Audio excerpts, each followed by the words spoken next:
रखा हुआ कौन लेगा? All participants are muted, and they can unmute themselves.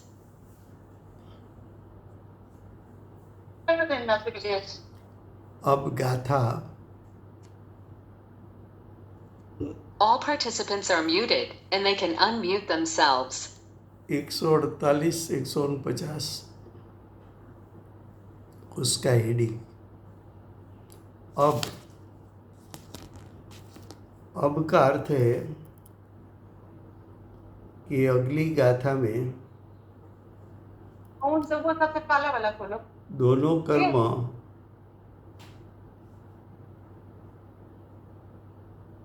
का निषेध किया है।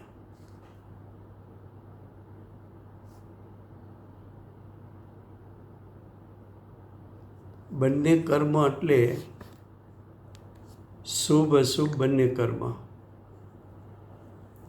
એનો નિષેધ કર્યો છે।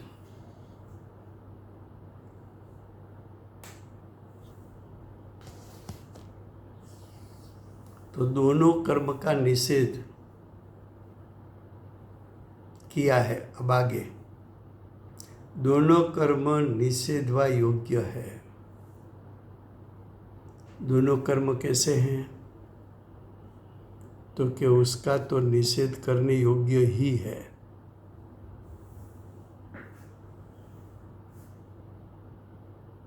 ये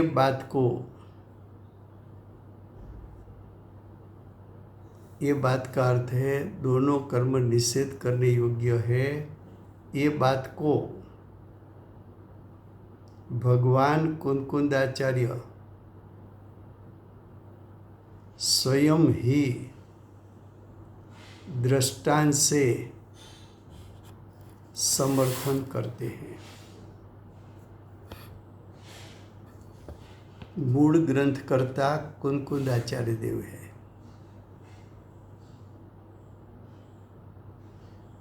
वो दृष्टांत देकर पूर्व गाथा 147 में दोनों कर्म निषेध करने योग्य है, ये बात को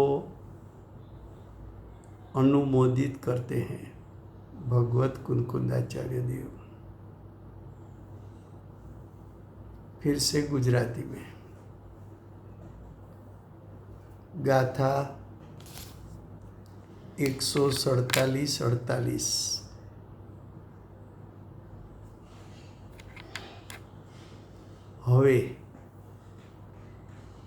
હવેનો અર્થ છે પૂર્વ ગાથામાં બંને કર્મો એટલે શુભ અશુભ કર્મો, એનો નિષેધ કરવો એટલે ત્યાગ કરવો। ત્યાગ કરવો એટલે બંને શુભ અશુભ કર્મમાં જોડાવા જેવું નથી, એનો સંસર્ગ કરવા જેવો નથી, કારણ કે શુભ અશુભ બંને કર્મ કુશીલ છે, સંસારમાં રખડાવનારા છે, માટે એને છોડવા જોઈએ, ત્યાગવા જોઈએ, નિષેધ કરવો જોઈએ, એમ આગલી ગાથામાં સિદ્ધ કર્યા પછી હવેની ગાથા 148-49માં શું કહેવું છે? તો કે છે બંને કર્મ, બંને કહેતા શુભ અશુભ કર્મ,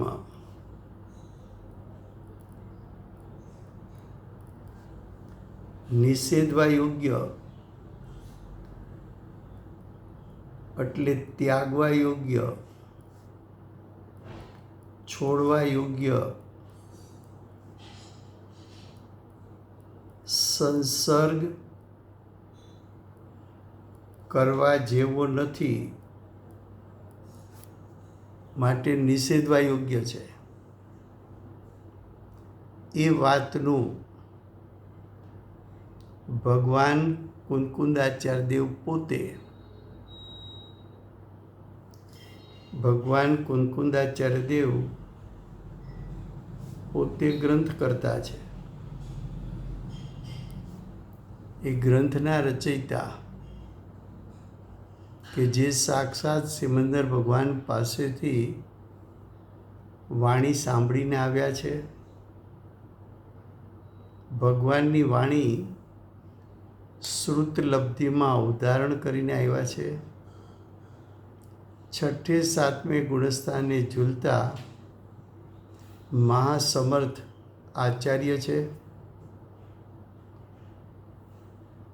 આ કાળે કુંકુંદાચાર્ય દેવનું નામ મહાવીર ભગવાન અને ગૌતમ ગણધર પછી લેવાય છે. એવા કુંકુંદાચાર્ય દેવ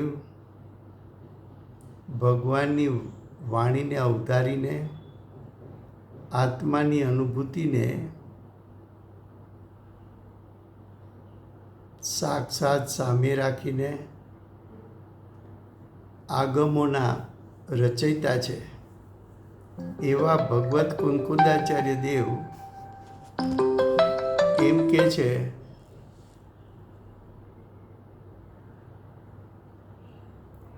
કે છે કે અમે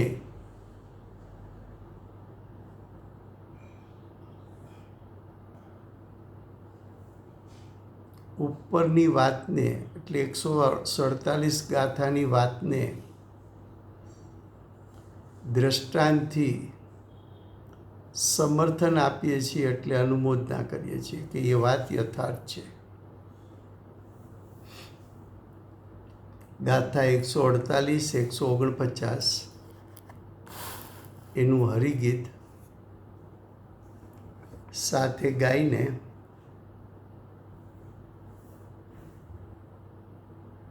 પછી ગાથા ચાલશે. જેવી રીતે કો પુરુષ કુત્સિત શીલ જનને જાણીને સંસર્ગ તેની સાથ તેમજ રાગ કરવો પરિતજે. એમ જ કર્મ પ્રકૃતિશીલ સ્વભાવ કુત્સિત જાણીને નિજ ભાવમાં રત રાગને સંસર્ગ તેનો પરિહરે. ગાથાર્થ. જેમ કોઈ પુરુષ કુત્સિત શીલવાળા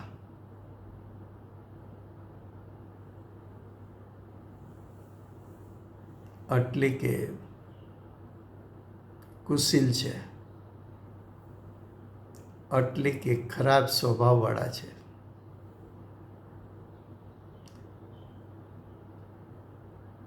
એટલે કે ખરાબ સંસ્કારવાળા છે, એવા પુરુષને જાણીને તેની સાથે સંસર્ગ એટલે કે એના સંયોગમાં રહેવું અથવા એના પ્રત્યે રાગ રાખવો છોડી દે છે.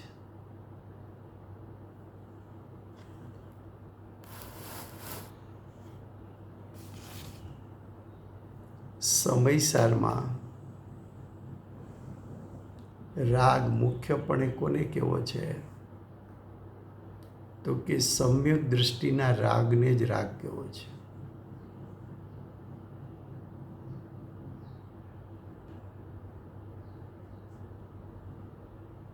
સમ્યક દર્શન થયું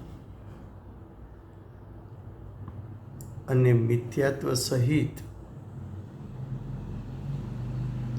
અનંતાનુબંધીના રાગ દ્વેષ છૂટી ગયા છે ચોથું ગુણસ્થાન. છતાં સમયસારમાં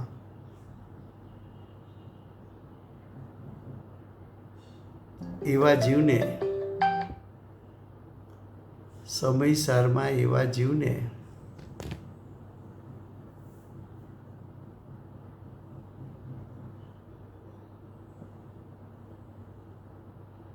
રાગ રહિત કહ્યો છે. કોઈને એમ થાય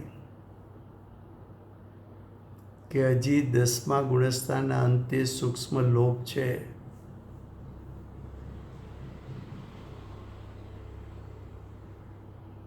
તો કે સમયસાર સમ્યક દર્શનની મુખ્યતાથી રચાયેલું શાસ્ત્ર છે. સમયસારમાં અભિપ્રાય વિપરીત તો મિથ્યાત્વ, તો અજ્ઞાની ઘોર સંસારી, અને જો અભિપ્રાય પલટાણો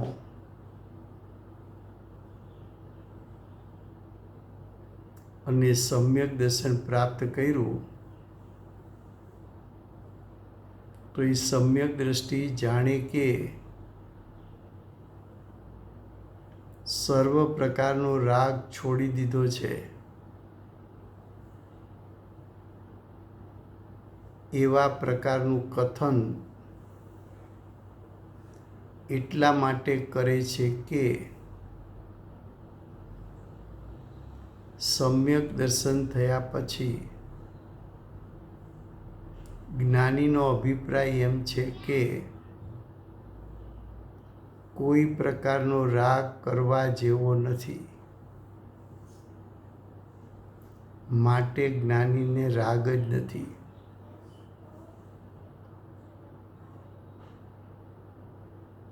માટે સમ્યક દ્રષ્ટિને અભિપ્રાય તરફથી જોવા જઈએ તો સર્વ પ્રકારનો રાગ ઝેર જેવો લાગતો હોવાથી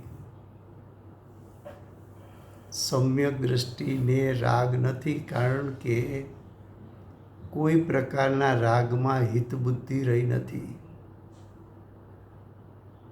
રાગનો રાગ પણ નથી, રાગને ઝેર સમાન માને છે, રાગને પૂતગલ જાણે છે. રાગ પ્રતિ સમય ત્યાગતા જાય છે. થોડા કાળમાં રાગ સર્વ પ્રકારે હણી નાખવો છે. પ્રતિ સમય સમ્યક દ્રષ્ટિ મોક્ષની નજીક જાય છે. માટે સમ્યક દ્રષ્ટિને ચોથે જ ગુણસ્થાને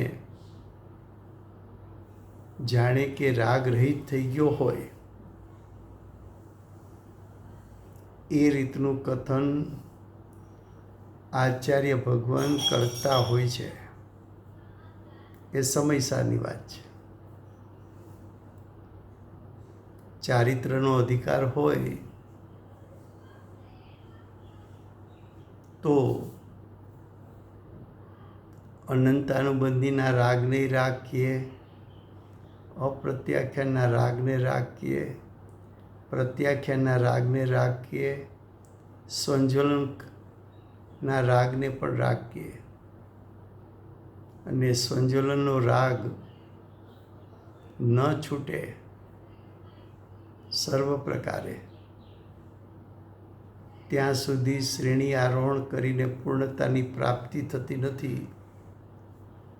એ આચરણ વિભાગથી એવું કથન કરાય. આ તો સમયસાર છે. સમ્યક દર્શનની મુખ્યતા છે. અભિપ્રાય સમ્યક છે કે મિથ્યા છે એટલી જ વાત લેવી છે. જો ફરીવાર ગાથાર્થ, જેમ કોઈ પુરુષ કહેતા આત્મા કુશિત શીલવાળા, એટલે કુશીલ ખરાબ વ્યક્તિ, ખરાબ ટેવવાળી વ્યક્તિ એટલે ખરાબ સંસ્કારવાળી વ્યક્તિ, એને ખરાબ સ્વભાવવાળા કીધા. ખરાબ સ્વભાવવાળા પુરુષને જાણીને તેની સાથે સંસર્ગ કે રાગ કરવો છોડી દે છે.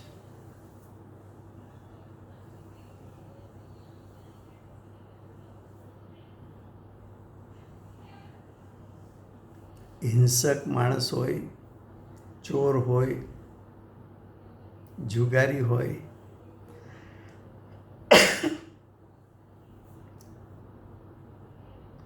અબ્રહ્મચર્યનું સેવન કરનારો હોય કે પરિગ્રહની ધૂનવાળો હોય,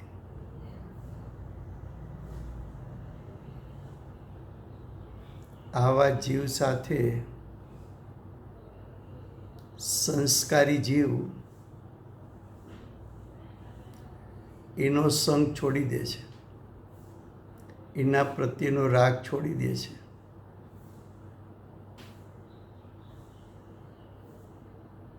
એ દ્રષ્ટાંત થયો. હવે સિદ્ધાંતની વાત કરે. તેવી જ રીતે એટલે દ્રષ્ટાંત પ્રમાણે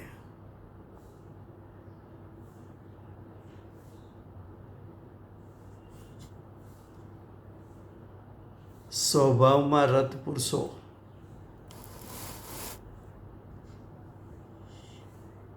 કર્મ પ્રકૃતિના શીલ સ્વભાવને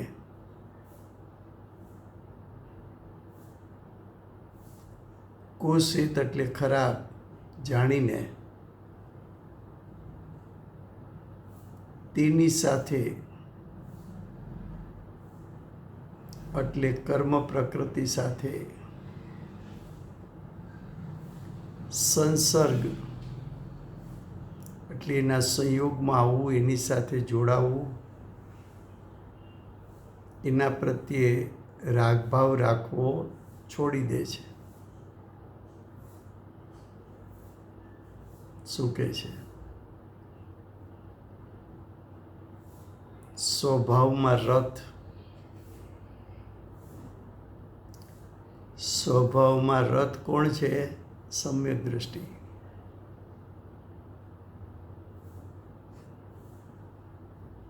સ્વભાવમાં રત એટલે સ્વભાવમાં જોડાયેલો.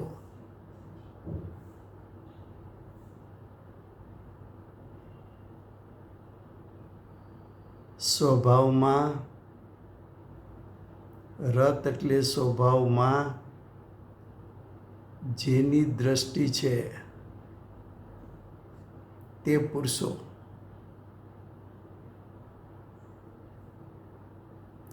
જેની દ્રષ્ટિમાં સ્વભાવ આવ્યો.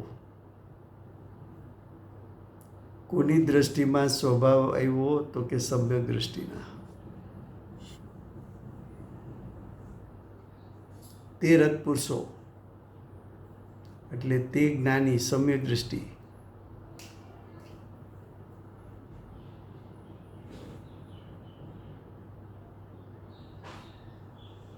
કર્મ પ્રકૃતિના, અહીંયા ભેદ ન પાડ્યો, શુભ કર્મ પ્રકૃતિ કે અશુભ કર્મ પ્રકૃતિ.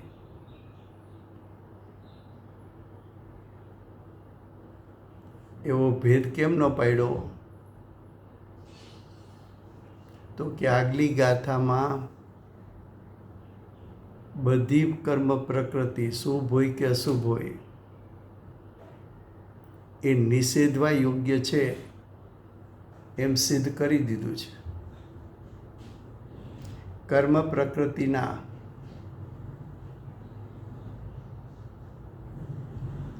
શીલ સ્વભાવને એટલે કુત્સિત ખરાબ ને જાણીને તેની સાથે સંસર્ગ છોડી દે છે અને રાગ છોડી દે છે. આ ગાથાર્થ કાલે ફરીવાર ચાલશે, સમય થઈ ગયો છે. વર્તમાન 24ના આખરી તીર્થંકર બાલ બ્રહ્મચારી મહાવીર ભગવાનનો જય હો. કડીકાળ મહાવિદ્ય ક્ષેત્રે બિરાજતા પ્રથમ તીર્થંકર, ધર્મ ધુરંધર, અનંત ચતુષ્ટિના ધારક, દિવ્યધ્વનિના દાતાર, શાસન ઉપકારી, સીમામાં રહેનાર શ્રી સિમંદર ભગવાનનો જય હો. કડીકાળ સર્વજ્ઞ કેવળ જ્ઞાનની તળેટીમાં બેઠેલા મા સમર્થાચાર્ય ભગવત શ્રી કુંકુંદાચાર્ય દેવનો જય હો. વર્તમાન કાળે સમ્યક દર્શનનો ઉપદેશ આપનાર, તીર્થના નાયક, તીર્થના સ્થાપક, તીર્થના પ્રવર્તક, પરમ કૃપાળુ શ્રી સદગુરુ દેવનો જય હો. પૂજ્ય ગુરુદેવના શિષ્યમાં શિરોમણી, પૂજ્ય ગુરુદેવના નવભવનો મહિમા બતાવનાર, સ્વાનુભવ યુક્ત, જાતિસ્મરણ જ્ઞાન યુક્ત પ્રસમ મૂર્તિ ભગવતી માતનો જય હો. સમ્યક દર્શનની પ્રાપ્તિમાં નિમિત્તરૂપ સર્વ જીનવાણી માતનો જય હો. પૂજ્ય ગુરુદેવ અને માતાજીની સાધના ભૂમિ સુવર્ણપુરી ધામનો જય હો. સુવર્ણપુરી ધામમાં બિરાજતા સર્વે દેવશાસ્ત્ર ગુરુ ભગવંતનો જય હો. વર્તમાન ગુરુ અને ભવિષ્યના ધાતુકી મહાવિદ્ય ક્ષેત્રના ભાવિ તીર્થંકર શ્રી સૂર્યકીર્તિ ભગવાનનો જય હો. શ્રી સૂર્યકીર્તિ ભગવાનના સમવસરના મુખ્ય ગણધર દેવેન્દ્ર કીર્તિનાથ ભગવાનનો જય હો. પરમ દિગંબર જૈન ધર્મનો